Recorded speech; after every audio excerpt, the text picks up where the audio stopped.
మరోసారి ఉద్రిక్తతలు నెలకొన్నాయి. యుఎస్ ఇరాన్ పరస్పరంగా దాడులు చేస్తూ ఉన్నాయి. అల్లకల్లమైన వాతావరణం నెలకొంది. అమెరికాపై ఇరాన్ ప్రతీకార దాడులకు పాల్పడుతోంది. గల్ఫ్ దేశాల్లోని అమెరికా బేస్లే టార్గెట్గా భీకరంగా దాడులు కొనసాగిస్తోంది ఇరాన్. బహ్రెయిన్, కువైట్, ఇక్కడ ఈ రెండు దేశాలకు సంబంధించిన అమెరికా స్థావరాలే ఇప్పుడు టార్గెట్ అయ్యాయి. 85 మిలిటరీ బేస్ల పైన ఇరాన్ మిసైళ్లతో అటాక్ చేసింది.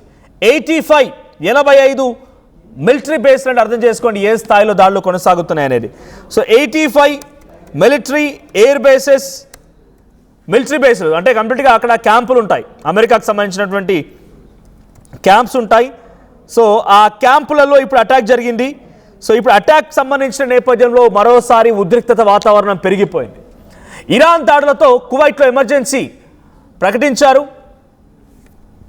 హార్ముజ్లో మళ్ళీ కమర్షియల్ షిప్ల పైన కూడా దాడులకి కౌంటర్గా ఇరాన్ వైమానిక రక్షణ కోస్టల్ నిఘా వ్యవస్థలపైన యుఎస్ ఎయిర్ స్ట్రైక్స్ పాల్పడింది. అమెరికా దాడులకి ప్రతీకారంగా కువైట్, బహ్రెయిన్లోని అమెరికా బేస్లపై క్షిపణుల దాడి కూడా కొనసాగుతోంది. డ్రోన్లతో విరుచుకుపడుతోంది ఇరాన్. ఇక బుషేర్లో అమెరికా అత్యాధునిక drone MQ-9ను కూల్చివేశారు.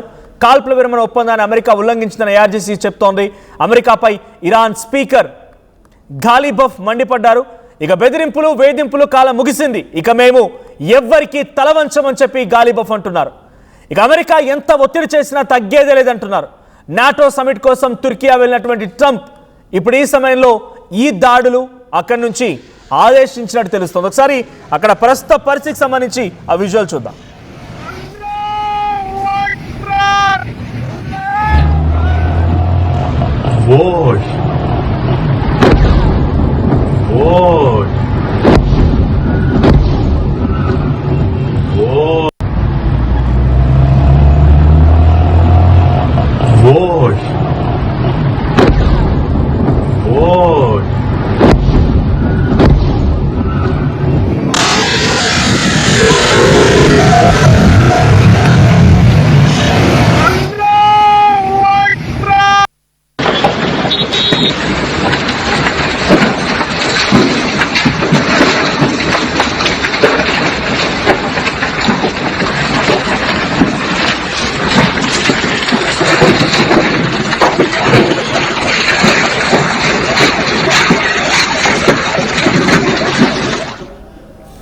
Right.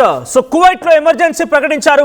Bahrain and Kuwait రెండు దేశాలపైన ఇరాన్ చేస్తున్నటువంటి దాడికి కువైట్ మొత్తం ఎమర్జెన్సీ వాతావరణం నెలకొంది. ఒకసారి ఆ ట్వీట్ కూడా చూద్దాం. కువైట్ అఫీషియల్గా ఎమర్జెన్సీ ప్రకటించినటువంటి ఆ ట్వీట్కి సంబంధించి ఒకసారి ఆ ట్వీట్. ఎస్, ఇదే ఆ ట్వీట్. ఈ ట్వీట్లో ఎమర్జెన్సీ ఆ డేంజర్ సింబల్ చూడండి.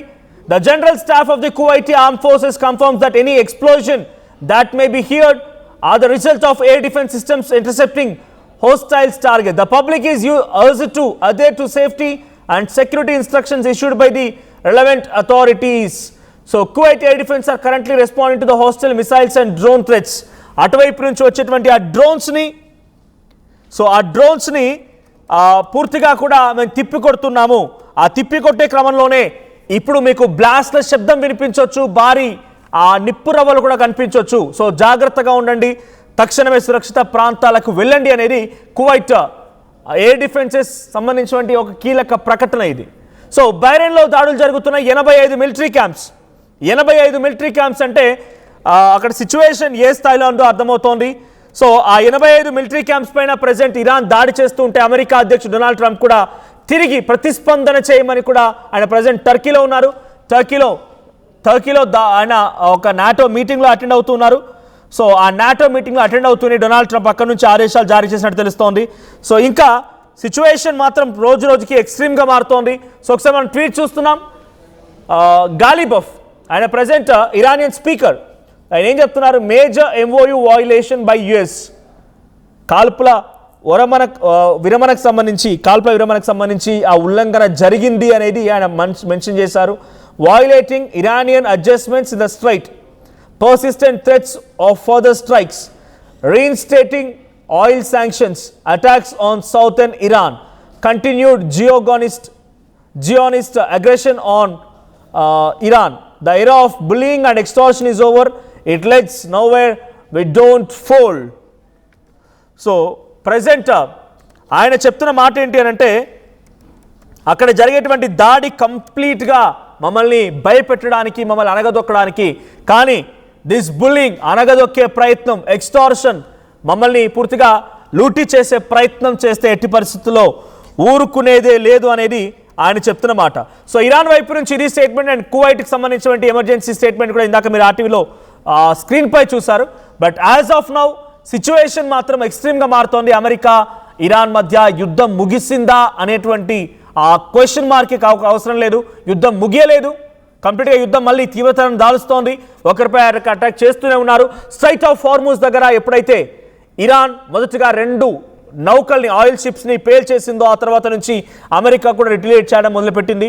సో 3 నౌకలు ఇరాన్ పేల్చేస్తే అమెరికా డైరెక్ట్గా సుమారుగా టెహరాన్ సమీపంగా ఉన్నటువంటి మిలిటరీ బేసెస్ పైన, ఎయిర్ బేసెస్ పైన, రాడార్ సిస్టమ్స్ పైన, ఎయిర్ డిఫెన్స్ సిస్టమ్స్ పైన అటాక్ చేస్తూ చాలా భయంకరంగా అమెరికా కూడా ఇరాన్ని మరొకసారి అతలాకుతలం చేసింది. సో కోస్టల్ గార్డ్స్ అంటే ఆ సముద్ర తీరానికి స్ట్రైట్ ఆఫ్ హార్మూజ్ ఉన్నటువంటి కోస్టల్ గార్డ్స్ని కూడా అక్కడి క్యాంప్స్ని కూడా అటాక్ చేసింది. సో ఇప్పుడున్న సిచ్యువేషన్ చూస్తూ ఉంటే ఇంకా యుద్ధం రోజు రోజుకి మరింత తీవ్రమయ్యే అవకాశం కూడా ఉంది. ఓవైపు ఇరాన్ ఆ స్ట్రైట్ ఆఫ్ హార్మూజ్ని కంట్రోల్ తీసుకునేందుకు ప్రయత్నంలో భాగంగానే అనేక రకాలుగా అక్కడ షిప్స్ని పేల్చివేయడం, తమ మాట వినాలన్నట్టుగా కొంత హుకుం జారీ చేయడం చేస్తూ ఉంటే అమెరికా దాన్ని తిప్పికొడుతూ అక్కడ ఎయిర్ డిఫెన్స్ సిస్టాన్పై అటాక్ చేసింది. ఇది మరింత ఎక్స్ట్రీమ్గా మారింది. ఎప్పుడైతే అమెరికా ఇరాన్ ఎయిర్ డిఫెన్స్ సిస్టాన్ని అటాక్ చేసిందో అప్పుడు ఇరాన్ కూడా భయంకరమైనటువంటి దాడులతో కువైట్ మరియు ఖతార్లో బహ్రెయిన్లో ఉన్నటువంటి మిలిటరీ క్యాంప్స్ని, అమెరికా మిలిటరీ క్యాంప్స్ పైన అటాక్ చేయడం మొదలుపెట్టింది. 85 మిలిటరీ క్యాంప్స్, 1 కాదు 2 కాదు, 85 మిలిటరీ క్యాంప్స్ పైన అమెరికా సంబంధించిన మిలిటరీ క్యాంప్స్ పైన ఇరాన్ అటాక్ చేసింది. 85 మిలిటరీ క్యాంప్స్ పై అటాక్ ఒకేసారి జరగడంతో వాళ్ళంతా కొన్నిటి తిప్పికొట్టే ప్రయత్నం చేస్తున్నారు, డ్రోన్లని, మిసైల్ని తిప్పికొడుతున్నారు. ఆయన ఏమాత్రం కూడా ఆ సామర్థ్యం సరిపోవడం లేదు. దీంతో కువైట్లో కొంత ఎమర్జెన్సీ సిచ్యువేషన్ తలపిస్తోంది. అండ్ బహ్రెయిన్లో కూడా సిచ్యువేషన్ ఇదే.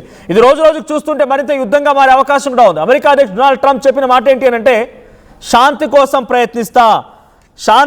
ప్రయత్నిస్తున్నాను, శాంతి నాకు పీస్ కావాల్సింది. అక్కడ ఆ పీసే చాలా ఇంపార్టెంట్ అక్కడ జరిగేటువంటి యుద్ధం కంటే కూడా అన్నట్టుగా అమెరికా అధ్యక్షుడు డొనాల్డ్ ట్రంప్ మాట్లాడుకొచ్చారు. We want only peace, we want to restrain peace, శాంతి నెలకొల్పాలని చూస్తూ ఉన్నాం. మేము నిజంగానే తలుచుకుంటే ఇరాన్లో ఉన్నటువంటి విద్యుత్ కేంద్రాలని పూర్తిగా నిలమట్టం చేయగలుగుతాం, అక్కడటువంటి రహదారులను నిలమట్టం చేయగలుగుతాం, బ్రిడ్జెస్ని కొలాప్స్ చేయగలుగుతాం, ఇరాన్ని 1 నిమిషంలోనే, చిటికలోనే పూర్తిగా చిత్తు చేయగల సామర్థ్యం మా దగ్గర ఉంది. కానీ మేము అది కోరుకోవడం లేదు. మాకు శాంతి కావాల్సిందే, శాంతి నెలకొల్పడం కోసం ప్రయత్నం చేస్తున్నామనేది డొనాల్డ్ ట్రంప్ చెప్పిన మాట. కానీ అంతలోనే మళ్ళీ అటాక్ చేశారైనా అటాక్కి తిరిగి ఇప్పుడు ఇరాన్ మళ్ళీ గల్ఫ్ కంట్రీస్ ఉన్నటువంటి కువైట్ అండ్ బహ్రెయిన్ ఉన్నటువంటి అమెరికా మిలిటరీ బేసెస్ పై అటాక్ చేస్తోంది. ఈ అటాక్స్ తీవ్రతరం అవుతున్నాయి. ఇంకా యుద్ధం తీవ్రంగా మారే అవకాశం ఉంది. There is no more ceasefire agreement. అసలు సీజ్ ఫైర్ అగ్రిమెంట్ అనేది లేనలేదన్నట్టుగా ఇరు దేశాలు చెప్తూ ఉన్నాయి. మాపై అటాక్ చేశారన్నట్టుగా 2 దేశాలు కూడా ఒకరిపై ఒకరు బూచిగా నెపన్నెడుతూనే ఉన్నాయి. కానీ యుద్ధం మాత్రం ఆగడం లేదు. సో ఈ సీజ్ ఫైర్ అగ్రిమెంట్ బ్రేక్ అయింది అంటే మరింతగా తీవ్రతరం దాల్చే అవకాశం ఉంది. ఇది ముందుగానే గమనించింది కాబట్టి ఇరాన్ పైన అమెరికా కూడా పలుమార్లు హెచ్చరించింది. మీరు ఎప్పుడైనా ఈ సీజ్ ఫైర్ ఉల్లంఘన జరిపినా, మా మాటలు కాదని మళ్ళీ మాపై వేలెత్తి చూపాలని చూసినా డెఫినెట్గా మీకు అంతకంతకు సమాధానం చెప్తామని చెప్పి చాలా సందర్భాల్లో డొనాల్డ్ ట్రంప్ చెప్పుకొచ్చే ప్రయత్నం చేశారు. ఇప్పుడు అనుకున్నది జరిగింది. అమెరికా సీజ్ ఫైర్ అంటూ మళ్ళీ ఇరాన్ తమపై దాడి చేయడాన్ని చాలా తీవ్రంగా పరిగణిస్తోంది. సో అమెరికా కూడా చాలా తీవ్ర స్థాయిలో రెచ్చిపోతోంది. అమెరికా ఇప్పుడు ఎయిర్ బేసిస్ పై అటాక్తో కూడా మరింత ఆగ్రహానికి గురైపోయి మరోసారి ఇరాన్ని స్థావరాల టార్గెట్గా మరోసారి తమ ఆర్మ్ ఫోర్సెస్ని, సెంట్రల్ కమాండ్ నుంచి రంగంలోకి దించే అవకాశం కూడా ఉంది. చూద్దాం మరి ఏం జరిగిందో. స్ట్రైట్ ఆఫ్ హార్మూజ్ని దక్కించుకోవాలనే ప్రయత్నంలో ఇరాన్ చేస్తున్నటువంటి ప్రయత్నం, ఎలాగైనా సరే తమ మాట వినాలని చెప్పి, మన మాట వినకపోతే అంతు తేలుస్తామని చెప్పే విధంగా డొనాల్డ్ ట్రంప్ చెప్తున్నటువంటి మాట, ఈ వార్నింగ్లు, ఒకరిపై ఒకరు మాటల తూటాలు, ఒకరిపై ఒకరు ఈ ఛాలెంజెస్, లేకపోతే ఇప్పుడు చేస్తున్నటువంటి యుద్ధం ఎటువంటి పరిస్థితి దారితీస్తుందో చూడాలి. But as of now war of weapons మళ్ళీ జరుగుతోంది. ఒకరిపై ఒకరు చాలా తీవ్రంగా దాడి చేసుకునేటువంటి సిచ్యువేషన్ నెలకొంది. సో అయితే ఇక్కడ ఇంట్రెస్టింగ్ థింగ్ ఏంటంటే, అమెరికాకు సంబంధించిన ఒక డ్రోన్ MQ-9ని కూల్చివేశారంట. సో ఈ చాలా కీలకమైన డ్రోన్ ఇది, అమెరికాకు సంబంధించింది. సో MQ-9 అనేటువంటి ఈ డ్రోన్ బుషేర్లోని అమెరికా అత్యాధునిక డ్రోన్ MQ-9ని కూల్చివేశారు. అయితే కాల్పుల విరమణకు సంబంధించినటువంటి ఒప్పందాన్ని పూర్తిగా బ్రేక్ చేశారనేది గాలిబఫ్ వార్నింగ్ ద్వారా మరోసారి అర్థమవుతోంది. మీరు సైలెంట్గా ఉండమంటే, మమ్మల్ని అణగదొక్కుతామంటే, మమ్మల్ని సప్రెస్ చేస్తామంటే ఊరుకునే ప్రసక్తే లేదు, మేము కూడా సిద్ధంగా ఉన్నామని ఒక స్టేట్మెంట్ని గాలిబఫ్ పాస్ చేశారు. మరి ఇరాన్ ఏ రకంగా ఇంకా దీన్ని ఎదుర్కోబోతోంది, అమెరికా దీన్ని ఏ రకంగా అణగదొక్కబోతోంది చూడాల్సిన అవసరం అయితే ఉంది.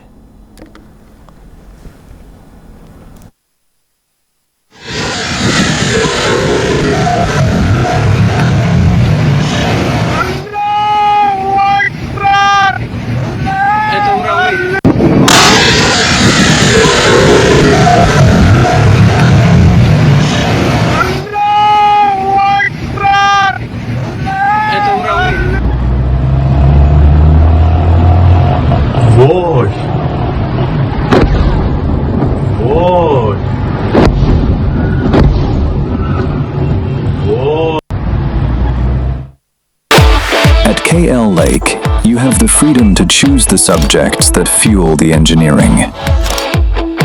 UKL deemed to be university.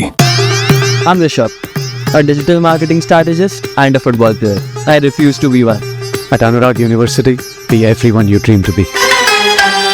Tournament ముందు పెయింట్ ఎలా చేస్తాం?